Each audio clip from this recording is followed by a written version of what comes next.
तो दूरसंचार के क्षेत्र में भारत ने एक बड़ी उपलब्धि हासिल की है। 4G स्वदेशी तकनीक पूरी तरीके से विकसित कर ली है। क्या जो आज शुरुआत हुई है वो क्या है और कैसे टेलीकॉम के सेक्टर में भारत तेजी से आत्मनिर्भरता की ओर तेजी से आगे बढ़ रहा है। शुरू हुई स्वदेशी 4G तकनीक की अगर बात की जाए तो लगभग 37,000 करोड़ रुपए की लागत से 57,500 लगभग 1 लाख मोबाइल 4G टावर एक तरीके से लगे हैं देश भर में। इतना बड़ा व्यापक स्वदेशी नेटवर्क भारत ने अपनी क्षमताओं पर तैयार किया है। 26,700 नए गांव एक तरीके से जुड़े हैं, 20 लाख नए ग्राहक जुड़े हैं इस पूरी व्यवस्था के साथ में। और ये अपने आप में एक बहुत व्यापक कवरेज सुदूर ग्रामीण इलाकों में, सीमावर्ती इलाकों में, यार उन जगहों पे जहां अभी तक नेटवर्क नहीं था। ये जो टावर लगे हैं ये टावर सौर ऊर्जा से संचालित होंगे, यानी कि ग्रीन टेक्नोलॉजी की तरफ, हरित ऊर्जा की ओर तेजी से बढ़ेंगे। स्वदेशी 4G सेवा वाला 5वां देश भारत बन गया है। भारत खुद की अपनी 4G जो टेक्नोलॉजी है रखने वाला ऐसा दुनिया का 5वां देश बन गया है, जिसके पास अपनी पूरी खुद की आत्मनिर्भरता से स्वदेशी इंडिजिनस तकनीक से आधारित यह व्यवस्था बनी है। 4G स्टैक क्या है इसके बारे में भी समझिए, जिसको एक तरीके से आज रूल आउट हुआ है। मोबाइल नेटवर्क का मस्तिष्क और रीढ़, या कहा जाए ब्रेन और स्पाइन एक तरीके से ये होता है पूरी व्यवस्था। सॉफ्टवेयर और हार्डवेयर की एकीकृत एक पूरी प्रणाली होती है जिसको मिलाकर स्वदेशी 4G स्टैक कहा जाता है। ये तकनीकी शब्द, इसको हम आम भाषा में समझाने की कोशिश कर रहे हैं। BSNL का 4G स्टैक एक तरीके से खुद बन गया है और BSNL ने एक बड़ी महारत हासिल कर ली है भारतीय क्षमताओं को विस्तार देते हुए। 700 मेगाहर्ट्ज बैंड में कार्यरत है और बेहतर कवरेज मिलता है सुदूर ग्रामीण इलाकों तक, सीमावर्ती इलाकों तक। ये अपने आप में इसकी बैंडविड्थ इसको सुनिश्चित करती है।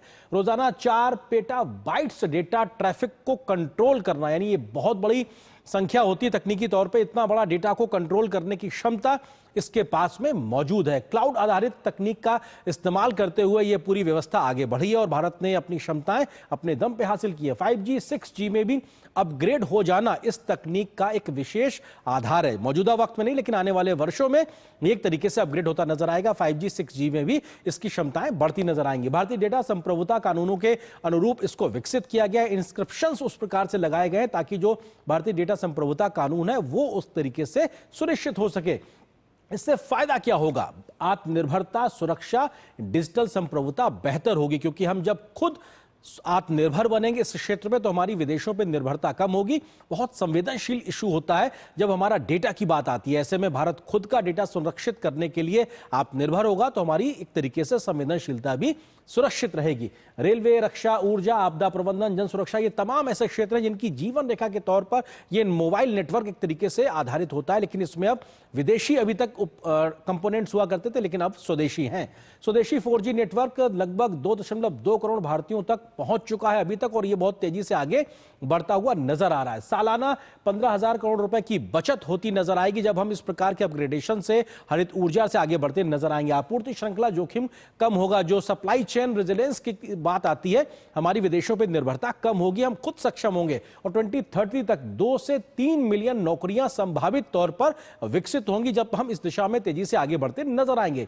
ई शिक्षा, टेलीमेडिसिन, डिजिटल भुगतान जैसी व्यवस्थाओं का ग्रामीण इलाकों में बहुत ज्यादा प्रसार होता हुआ नजर आएगा, यानी वो कवरेज बढ़ता हुआ नजर आएगा तो लोग ज्यादा इंपावर्ड होते हुए दिखाई पड़ेंगे, खासतौर से ग्रामीण भारत में। भारत बनेगा टेलीकॉम टेक निर्यातक। जो भी आयातक की स्थिति में वो हम निर्यातक की स्थिति में पहुंचेंगे। हमारी क्षमताएं इस दिशा में आगे बढ़ रही हैं।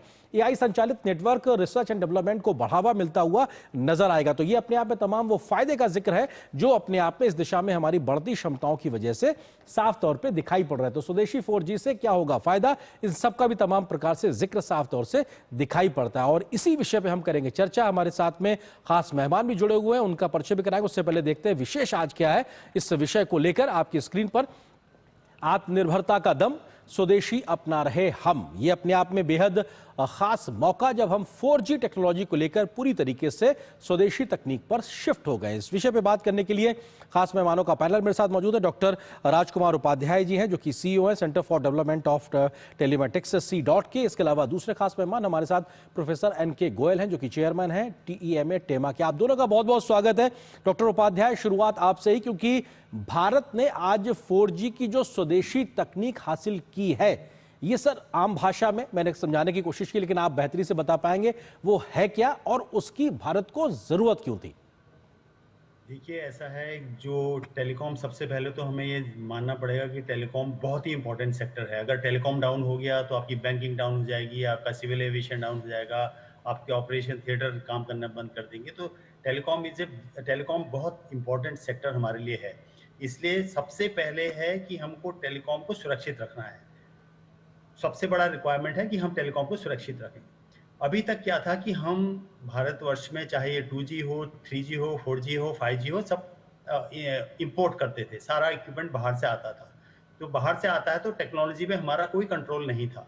चूंकि हमारे पास टेक्नोलॉजी पे कोई कंट्रोल नहीं है तो हम पूरी सुरक्षा की गारंटी नहीं ले सकते थे। हम्म। हमने 2G 3G में हम भारत नहीं आ पाया, लेकिन प्रधानमंत्री जी ने आत्मनिर्भर का नारा दिया।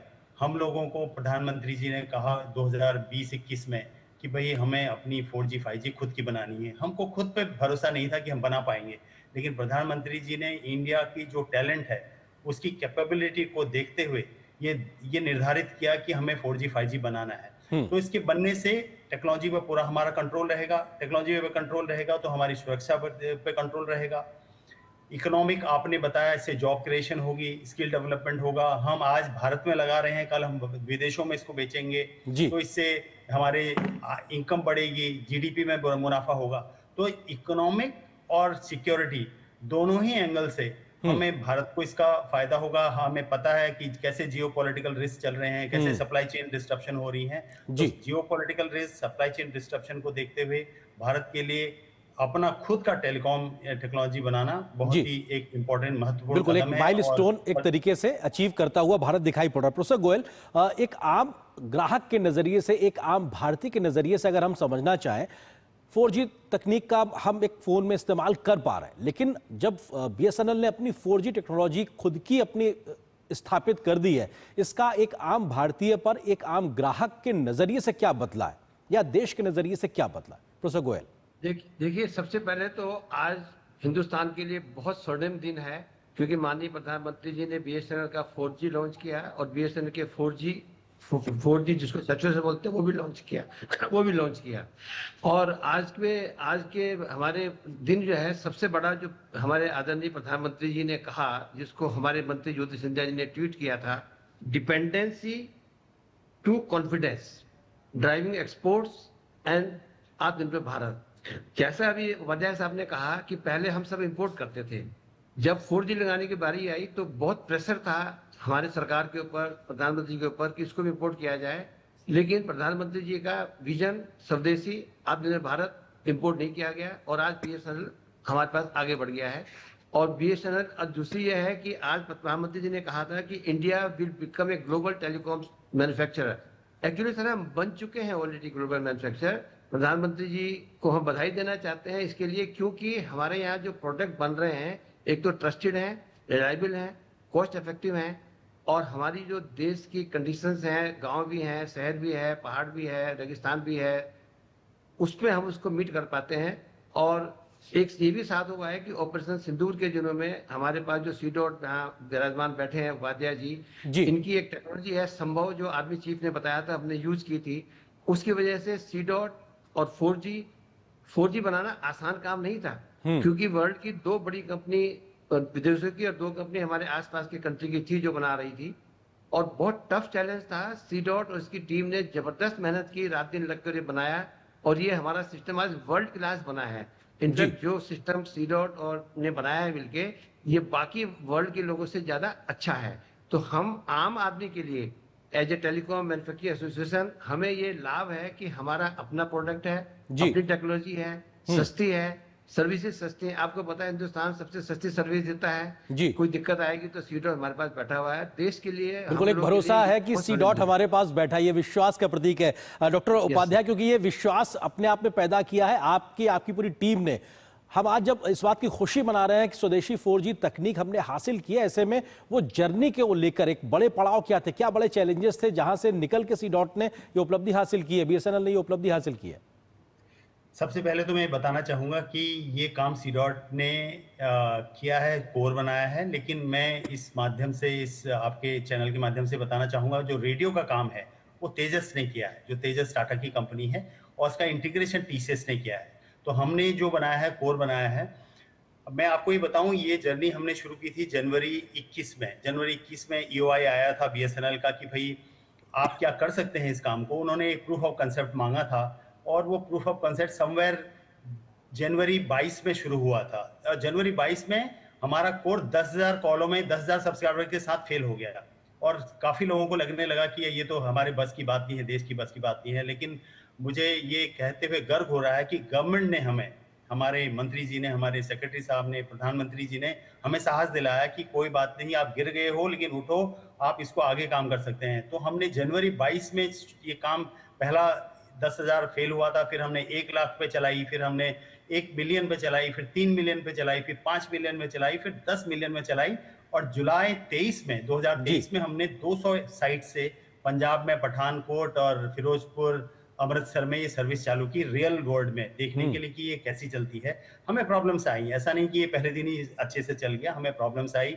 हमने जो बीएसएनएल का नेटवर्क है बहुत कॉम्प्लेक्स है, इसके पास बहुत सारी टेक्नोलॉजीज हैं जो काफी कंपनियां बंद हो गई, जैसे सीमेंस है, अल्काटेल है, मोटोरोला है, नोटेल है, सबसे इंटरवर्किंग करनी थी। और चूंकि भारत इसमें आ रहा था तो किसी भी सप्लायर ने हमें हेल्प नहीं की, किसी भी वेंडर ने हमें हेल्प नहीं की। हमें अपने इंजीनियर्स का जरूर, मैं ये कहना चाहूंगा कि हमारे इंजीनियर्स ने मेहनत करके सारे पुरानी टेक्नोलॉजीज के साथ उन वेंडर के बगैर सपोर्ट के भी इंटीग्रेट करके दिखाया और आज हम दावा कर सकते हैं कि दुनिया में कहीं भी हम इस टेक्नोलॉजी को बेच पाएंगे। और ये टफ साइन था, रोलर कोस्टर राइड थी, लेकिन हमारी टीम ने, तेजस की टीम ने और टीसीएस की टीम ने, तीनों टीमों में मिलके बहुत अच्छा काम सामने में बिठाया और ये चैलेंज को हम जुलाई 23 से फिर हमने लॉन्च करना शुरू कर दिया था। अभी जैसा कि आपने अपने ब्रीफिंग में बताया कि 1 लाख टावर ऑलरेडी लग चुके हैं और 1 लाख टावर लग चुके हैं और बीएसएनएल अभी और टावर लगा रहा है ताकि कवरेज को और अच्छा बना सके, कस्टमर्स को और अच्छी सर्विस दे सके। बिल्कुल। प्रोफेसर गोयल साहब, क्योंकि एक आम नजरिए से अगर समझने की कोशिश करें तो इस पूरी तकनीक में जो सॉफ्टवेयर हैं, जो हार्डवेयर हैं और दूरसंचार में कहीं ना कहीं उपग्रह भी शामिल होते, तो ये जो पूरी कम्युनिकेशन के बीच में एक आम व्यक्ति का डेटा है, उसकी सुरक्षा भी कम से कम सुनिश्चित होती नजर आ रही, तब जबकि हम स्वदेशी तकनीक पे जा रहे हैं। गोयल साहब सर, इसमें 2 बातें कहना चाहूंगा जी। आपके सवाल के जवाब के पहले, इस प्रोजेक्ट में करीबन 37,000 करोड़ रुपए इन्वेस्ट हुए हैं जी। अगर ये स्वदेशी नहीं होता तो ये पैसा फॉरेन को जाता, तो ये पैसा अब हिंदुस्तान में गया है। और बीएसएनएल जो हमारा पब्लिक ऑपरेटर है, उसकी पॉलिसीज में जो माननीय प्रधानमंत्री जी, सिंधिया जी और हमारे सेक्रेटरी साहब और एमएलए साहब की सपोर्ट रही है जी। आज पहली बार बीएसएनएल प्रॉफिट में आया हुआ है। ये तो 2 बातें हुई। अब जहां तक आपका सवाल है, सर, हमारी टेक्नोलॉजी है, हमारा सॉफ्टवेयर है, हमारे देश में रखा जा रहा है, बीएसएनएल के हाथ में है या हमारे ऑपरेटर्स के हाथ में है, तो इसमें तो डेटा प्राइवेसी सिक्योरिटी का 101% सिक्योरिटी है, कोई खतरे की बात ही नहीं है, बिल्कुल खतरे की बात नहीं है। और वैसे भी क्योंकि सीडॉट हमारी जो गवर्नमेंट की बॉडी है, टेक्नोलॉजी में ये आज वर्ल्ड से आगे बढ़े हुए हैं। इनके पास जो इनकी एक ही थोड़ी दिक्कत है, ये सब बातें बताते नहीं है। जैसे मैंने संभव बोला था, ऑपरेशन सिंदूर में संभव की सक्सेस हमारे आर्मी के हेड बोल चुके हैं और इसी प्रकार से इनके पास बड़े प्रोडक्ट्स हैं और इनके प्रोडक्ट यूएन में भी लगे हुए हैं। ये टेक्नोलॉजी में आज वर्ल्ड में लीड कर रहे हैं, तो डाटा प्राइवेसी सिक्योरिटी की कोई दिक्कत नहीं है। देश को रिपीट कर रहा हूँ, प्राइस की दिक्कत नहीं है, टेक्नोलॉजी की दिक्कत नहीं है, सिस्टम की दिक्कत नहीं है। और सबसे बड़ा प्राइड है, ये एक रिपीट करके कह रहा हूँ कि जहां 2 बड़े कंट्री थे, एक स्वीडन इलेक्शन और 3rd इंडिया बना, सर पूरा संसार देख रहा था कि हमें कैसे तंग किया जाए। उसमें उपाध्याय जी और इनकी टीम और तेजाज की टीम ने बहुत मेहनत की है, एक्स्ट्राऑर्डिनरी मेहनत की है और बहुत समय में निकाल के आ गए। और ये भी नहीं बताया जा रहा है अभी आम लोगों को कि ये 5G रेडी है, हम इसमें 5G कल दे सकते हैं, तो इसमें कोई दिक्कत नहीं है सर। ठीक है, बिल्कुल। और इसमें शायद हम सभी को फक्र है, क्योंकि पीछे कितना बड़ा मेहनत लगती है ये कई बार हमको नहीं पता होता है, लेकिन उस मेहनत को सलाम है, सल्यूट है। उपाध्याय जी, क्योंकि सवाल ये कि जब हम बात कर रहे हैं 4G की, हमने अपनी क्षमताओं पे हासिल की, इसके अपग्रेडेशन की भी क्षमताएं हैं 5G 6G को लेकर, जो बात अभी गोयल साहब ने कहा कि साहब हम तैयार हैं एक तरीके से अपग्रेडेशन की स्थिति में। और इसके साथ साथ ये कि साहब हम इंपोर्टर की स्थिति से एक्सपोर्टर की स्थिति में जाएं, उसमें कितना अभी एक वक्त लगेगा और कैसा एक बड़ी चैलेंजेस है? उपाध्याय जी देखिए, जब हमारे पास 2G नहीं था, 3G नहीं था, तो 4G हमने स्क्रैच से बनाया, तो हमें टाइम लगा। लेकिन 5G ऑलरेडी बन चुका है, जो कोर है बीएसएनएल में, जो कोर लगा है वो ऑलरेडी 5G NSA है, इसीलिए आपने एडवर्टाइजमेंट्स वगैरह में देखा होगा 5G रेडी लिखा हुआ है। जो कोर है हमारा 5G ऑलरेडी NSA कोर पूरे बीएसएनएल में लगा हुआ है। जहां तक रेडियो का सवाल है, सी डॉट और तेजस दोनों ही अपना अपना रेडियो बना रहे हैं और ये रेडियो जल्दी ही बीएसएनएल में 5G रेडियो भी जाएंगे। तो ये जो टेक्नोलॉजी है पूरी तरह 5G में अपग्रेडेबल है। चूंकि हमारे पास 4G का बेस था, इसलिए 5G को बनाने में ज्यादा दिक्कत नहीं होगी। ये 4G 5G हमारे लिए 6G में भी बड़ा अच्छा फाउंडेशन बनेगा, क्योंकि 4G 5G हमने बहुत देर से स्टार्ट किया। जब दुनिया आगे चल गई थी रिसर्च में, हम लेट आए, लेकिन कम समय में प्रधानमंत्री जी की निर्देशन में उनके हमको जो मोटिवेशन मिला, जो एनर्जी मिली, जो डिटर्मिनेशन मिला प्रधानमंत्री जी के निर्देशन में, उससे उसका हम एक तरीके से बहुत बड़ा फायदा मिलता हुआ जी मिलेगा। बिल्कुल नजर आए। समय थोड़ा सा सीमित है गोयल जी, एक छोटा सा जवाब, इस कवरेज को बढ़ाने में भी बड़ा मददगार होगा ग्रामीण और सीमावर्ती इलाकों में, तो इंडियंस जो आम भारतीय हैं उनको भी एम्पावर करने के लिहाज से बहुत बेहतर तरीके से काम करता हुआ नजर आएगा हमारा ये उपलब्धि। गोयल जी। सर, हमारे माननीय प्रधानमंत्री जी का कहना है no one should remain unconnected, और ये टेक्नोलॉजी सी डॉट की टेक्नोलॉजी स्पेसिफिकली गांवों के लिए तो बहुत ही अच्छी है जी। और इसकी वजह से गांव में हम जाएंगे और ये भी पीएम हमारे माननीय पीएम जी का कहना होता है कि हर आदमी को एम्पावर करना है। आज गांव का आदमी भी एम्पावर्ड है because of C dot technology. बिल्कुल, और इसमें कोई दो राय नहीं कि सशक्त होता देश और हर व्यक्ति को इसका फायदा मिल रहा। बहुत बहुत शुक्रिया आप दोनों मेहमानों का हमारे साथ जुड़ने के लिए।